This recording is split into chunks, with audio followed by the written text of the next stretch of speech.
Hello বন্ধুরা, আজকে আরেকটি নতুন গল্প নিয়ে আপনাদের সামনে হাজির হলাম। আশা করি গল্পটি আপনাদের কাছে ভালো লাগবে। আপনাদের কাছে অনেক রিকোয়েস্ট ভিডিওটি সম্পূর্ণ দেখার। তাহলে বন্ধুরা, গল্পটি শুরু করা হোক। দিন শেষে ঘরে ফিরে স্ত্রীর ব্রা খুলে ব্যস্ত থাকা স্বামী ভুলে যান স্তন থেকে 2 ইঞ্চি গভীরে একটা হৃৎপিণ্ড আছে। লাবণাক্ত একটি শরীর স্পষ্ট করার আগে কোনোদিন হয়তো জিজ্ঞাসা করা হয় না, তুমি ভালো আছো তো? রাস্তার মোড় থেকে কন্ডম কিনে ঘরে ফেরা স্বামী মনে থাকে না একটি ছোট্ট কাজলের কইটা আজকে ঘরে নিয়ে গেলে কেমন হয়।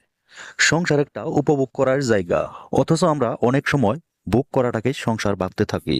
ভোগ আর উপভোগের মাঝখানের পার্থক্যটা বুঝতেই কষ্ট হয় বলে আমাদের জীবনে অশান্তি চলে আসে।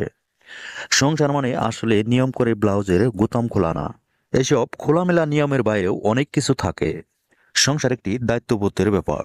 দুজনকেই একে অপরকে বুঝতে হবে, তাহলেই তাদের সংসার সারা জীবন টিকে থাকবে।